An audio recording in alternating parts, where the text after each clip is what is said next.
Bonjour, une vidéo qui veut montrer l'intérêt du calcul des pourcentages et aussi la façon dont on calcule un pourcentage. Voilà, donc je vais partir d'un exemple relativement simple, vous verrez pourquoi.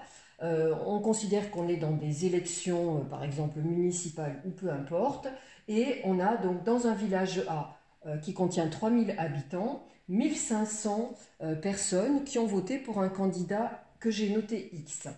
Dans le village voisin, village B, qui contient lui 4800 habitants, eh bien 2400 ont voté pour ce même candidat X. Et la question qui est posée, c'est, à notre avis, dans quel village, A ou B, y a-t-il plus de gens favorables à ce candidat X? Alors, si on a un regard un petit peu superficiel, c'est-à-dire si on regarde sans trop réfléchir, on va se dire, bien, dans le village A, il y a 1500 personnes qui ont voté pour le candidat X. Dans le village B, il y a 2400 personnes qui ont voté pour le candidat X. Donc, le candidat X fait plus d'adhésion, plaît plus aux habitants du village B. Voilà, ceci, c'est sans regarder quand même que dans le village A, eh bien, il y a 3000 habitants, et donc ce 1500, il est relatif au nombre total d'habitants du village A, et dans le village B, eh bien, c'est effectivement 2400 habitants, mais ces 2400 habitants, ils sont en rapport avec les 4800. Et si on veut comparer des choses, déjà, il faut les comparer sur le même ensemble initial. Donc là, on va aller mettre en rapport ce nombre-là et celui-ci, et ce nombre-là, 2400, et celui-ci. Et là, j'ai choisi des nombres suffisamment simples pour que vous vous rendiez compte eh bien, que 1500, eh bien, c'est la moitié de 3000, et que 2400, c'est la moitié de 4800. Ça veut dire qu'en fait, dans le village A, eh bien, il y a la moitié des personnes, la moitié des personnes qui ont voté, la moitié des personnes votent pour ce candidat X, et dans le village B, eh bien, c'est pareil, la moitié des personnes ont voté pour X. Ont voté pour le candidat X. Voilà, ça veut dire qu'en fait, par rapport à la réflexion, enfin au manque plutôt de réflexion qu'on a eu tout à l'heure, qui a été juste de regarder ces deux nombres 1500 et 2400, quand on les met en rapport avec le nombre total de personnes qu'il y avait dans les villages, eh bien on se rend compte que notre idée première de dire que dans le village B, il y a plus de gens favorables pour le candidat X, eh bien c'est faux. En fait, il y a la même proportion de personnes dans les deux villages. Et en fait, quand on parle de la moitié ou 50%, c'est pareil. Donc ici, on a 50% de la population qui est favorable à ce candidat X, et ici, 50% de la population qui est favorable à ce candidat X. Donc parler de moitié ou de 50%, c'est exactement pareil. Alors justement, comme j'ai pris des exemples simples, je vais montrer comment j'obtiens ce 50%, ce qui veut dire que, après avoir mis en évidence l'intérêt des pourcentages, puisque les pourcentages vont nous permettre de nous faire une idée, parce qu'on va travailler sur une quantité partielle par rapport à la quantité totale, et donc comparer des choses qui sont comparables, eh bien, l'autre aspect va être de savoir comment on obtient ce 50% et de manière plus générale, eh bien, comment on obtient un pourcentage.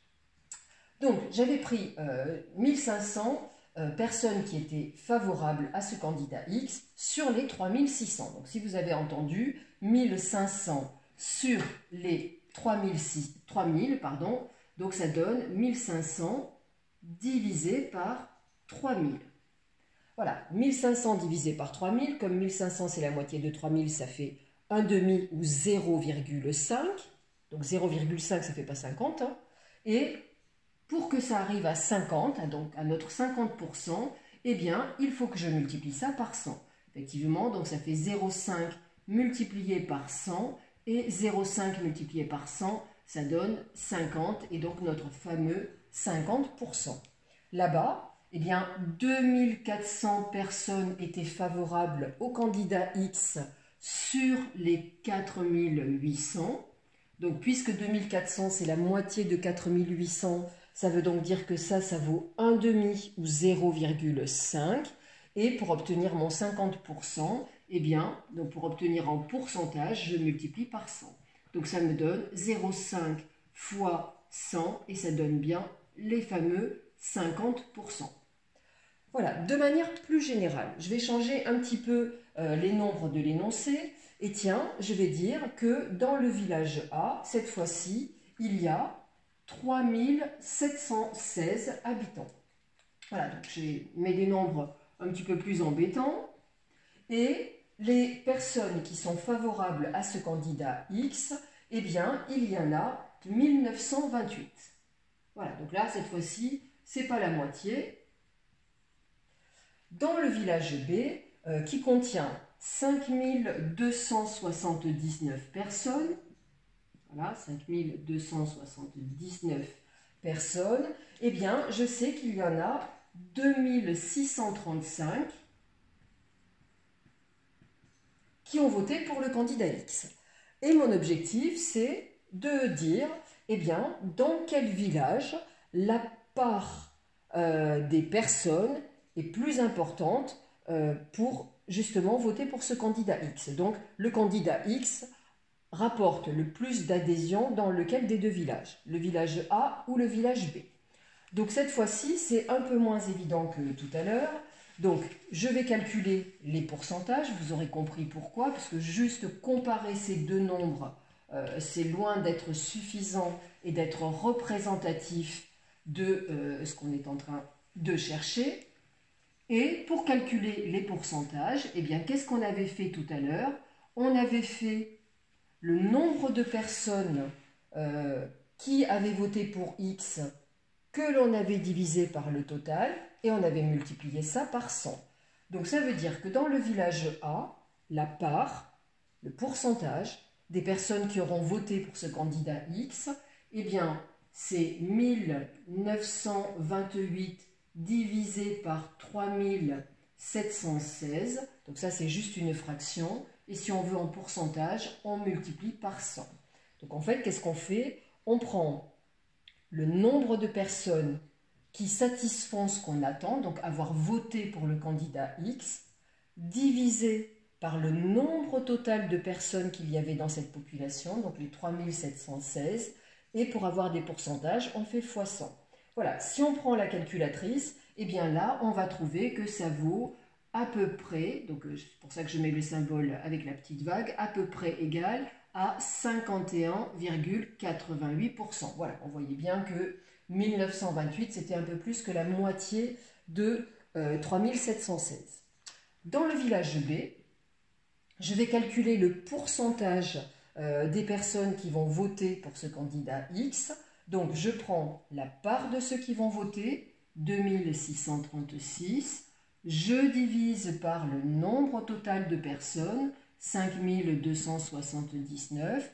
Je multiplie ça par 100 pour avoir des pourcentages et j'obtiens donc à peu près, et vous pourrez aller le vérifier sur votre calculatrice, 49,91% approximativement. Qu'est-ce que j'en déduis? Cette fois-ci, il y a une différence et vous voyez, contrairement à ces deux nombres où si on regarde juste là, on pourrait dire dans le village B, on vote plus pour le candidat X que dans le village A. Et c'est pas vrai du tout, puisque le pourcentage d'électorat qu'a ce candidat X dans le village B, eh bien, il est plus petit que son pourcentage de votants dans le village A. Donc, c'est pour ça que les pourcentages sont importants, parce qu'ils remettent les choses à leur juste place, à comparer un nombre de personnes qui répond à quelque chose de précis, mais par rapport à la population qu'on cible quand on donne ce nombre-là. Donc j'espère que j'aurai mis en évidence le grand intérêt de calculer des pourcentages, parce que les pourcentages quand même on en utilise beaucoup dans la vie de tous les jours, et aussi comment on calcule un pourcentage, donc la part des personnes qui répondent à une demande, divisé par le nombre total de personnes et multiplié par 100. Voilà, et bien si j'ai rempli mon rôle, je vous dis à bientôt pour une autre vidéo. Au revoir.